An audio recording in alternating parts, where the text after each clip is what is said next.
Hi, Physics 1. This is the problem that in class we did as a we do. So I think this is from slide 40, and this is the third part of the chapter 6 and 7 slides. So we have Alice pushes a 200 kilogram piano across the floor.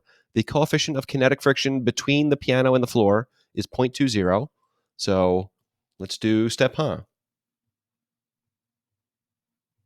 A little bit of a lag. Okay, here we go. Step, huh? Part A. What is the normal force on the piano? So normal force, that's an F.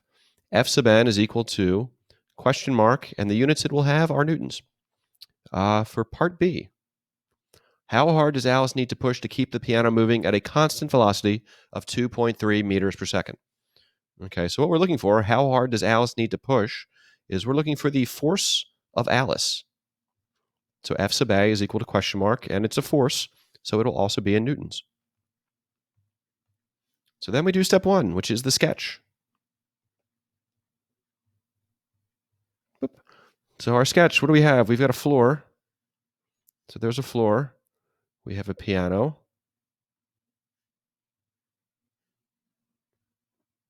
A hastily drawn piano, but it is a piano nonetheless. The mass of the piano is 200 kilograms. We have Alice pushing it. So here's Alice.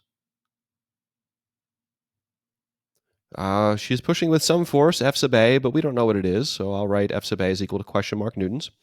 The piano is moving. We know that it's moving to the right, so V is 2.3 meters per second. And the other thing we know is the coefficient of kinetic friction between the piano and the floor is 0.20. So remember our symbol for coefficient of friction, or coefficient of kinetic friction, is mu sub k, and that is equal to 0.20. And that is the friction between the piano and the floor. So I've drawn it right underneath the piano, and I'm going to clean this up right here. All right, that's a little bit better. Boop. All right, that's a prettier looking piano. So step 2. What is step 2 in a force problem? It is the free body diagram, FBD. So what that means is turn the thing into a box. So our piano is now a box. To this box, this poorly drawn box, a little bit better, we attach only forces. So what forces are acting on this piano? Well, it's near the surface of the earth, we can assume, so there's going to be gravity going down, F sub g.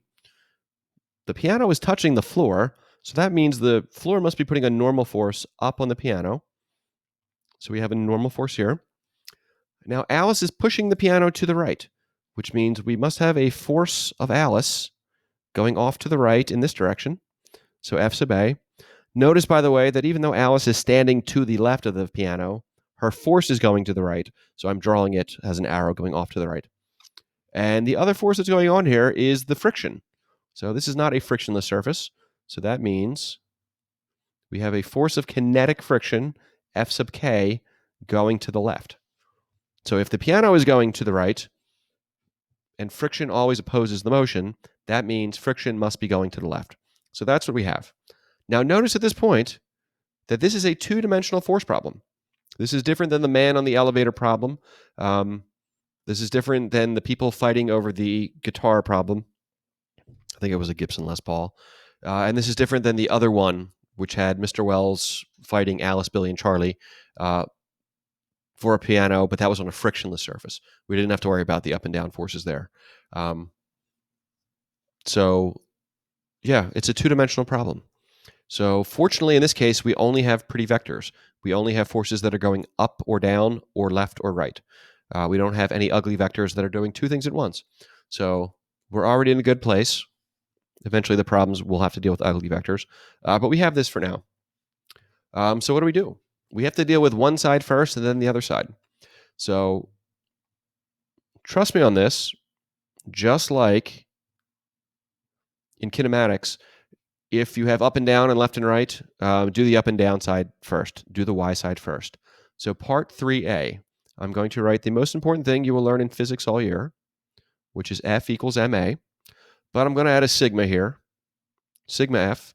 I'm going to put hats on F and A because these guys deserve hats.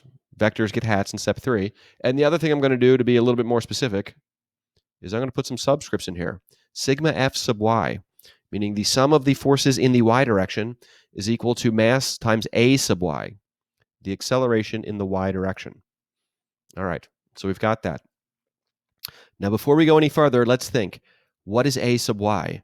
How quickly is this piano accelerating in the y direction?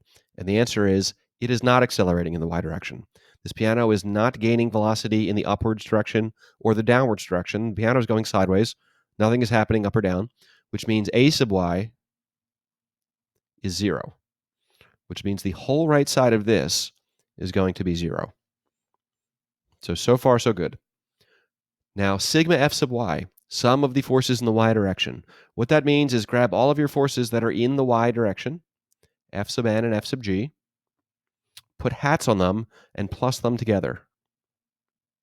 So F sub n with a hat plus F sub g with a hat is equal to 0.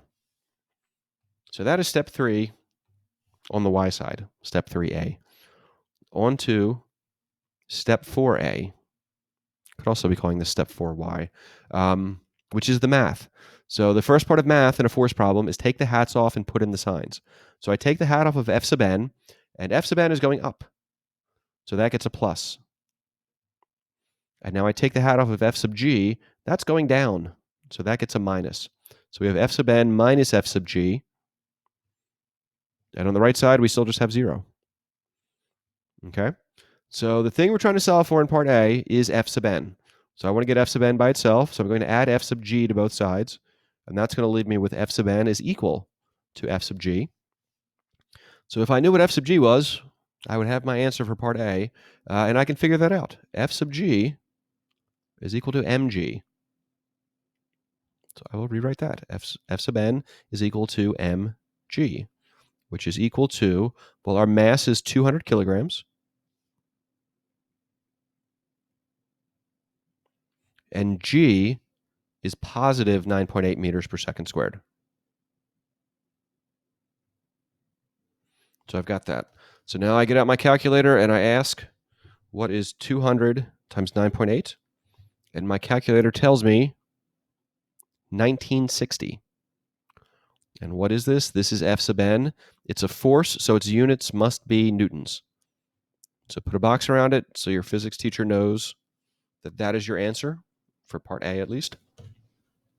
And then you do step, I wanted normal force in units of newtons. That is what I've got. Okay. Is 1960 a reasonable number of newtons for a normal force on this piano? Again, you don't have any experience with dealing with newtons in your day-to-day life, but trust me, it is. So we'll give this one a check. So F sub n is equal to 1960 newtons. Okay. On to the x side. So I will call this step 3b, or step 3x, that would work too. So what I'm going to write? What am I going to write? I'm going to write the most important thing you will learn in physics all year. F equals ma, but really it's sigma F with a hat is equal to ma with a hat, and we're doing the x side. So sigma F sub x is equal to ma sub x. So we've got that. Now in this problem, let's look at a sub x. How quickly is this piano accelerating to the right? Is it 2.3 meters per second? Well, no, it's not that, because v does not equal a. Velocity is not acceleration. In fact, you will notice that this piano has a constant velocity, which means its velocity is not changing, which means it is not accelerating, which means a sub x, this, by the way, was actually v sub x, a sub x is equal to 0 meters per second squared, which means a sub x in this problem is 0. And now the whole right side is equal to 0, because m times 0 is 0. Now, this is not true in every single problem you will get. Sometimes you will be dealing with things that are actually accelerating, but in this particular problem, this piano has a constant velocity of that, so it's not accelerating. So why did I give you the number 2.3 meters per second? That is, in fact,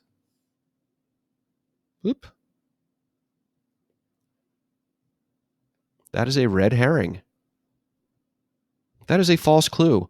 You might think when you first read this problem that 2.3 was a very important number. Turns out it isn't. You need to just ignore it. The thing that's important is that it has a constant velocity. Constant velocity means a sub x is 0 meters per second squared. So we've got that. All right. Back to the left side of this equation, sigma f sub x. So that means look back at your step 2, grab all of your forces that are in the x direction. So I have f sub k and f sub a. I'm going to put hats on them both, and I'm going to plus them together. Oh, sorry, I wrote that in the wrong order. I usually do this left to right, so I will start with f sub k with a hat plus f sub a with a hat. So yeah, sigma f sub x means only grab your x direction forces, ignore your y direction forces. And that, all right, that won't do. I fixed this. All right, that needs to clearly look like an x. So that is an x. Okay. So we have that. On to step 4, which I guess I need to make this green so it's clear to see that it's something else. So step 4b. This is the math. So take the hats off, put in the signs. So f sub k, I take the hat off. Well, that's going left. Things that go to the left get a minus sign. So minus f sub k plus f sub a. Well, that's going to the right. So that gets a plus. And this is equal to 0. Because the right side was 0, it's still 0. So now what am I doing? I'm trying to solve for f sub a. So I want to get f sub a by itself on one side. So I will add f sub k to both sides. That will give me f sub a is equal to f sub k. All right, if I could figure out this number, I would have my answer. And I can figure out this number because look at this formula right down here. F sub k is equal to mu sub k n. So mu sub k times f sub n. So I've got that. Mu sub k is 0.20. F sub n is this number we got in the first part. 1960 newtons. So ask your calculator, what is 0.2 times 1960? And you will get F sub a is equal to 392, and it's a force, so its units are newtons. Put a box around it. Grab your red pen. Do step Okay, we were looking for force of Alice with units of newtons. We have found force of Alice with units of newtons. Is 392 a reasonable number of newtons for Alice to be putting on this piano? Yeah, it is. So you give it a check. So that's how you do a friction problem, and this was our first two-dimensional force problem. So hopefully you found that helpful.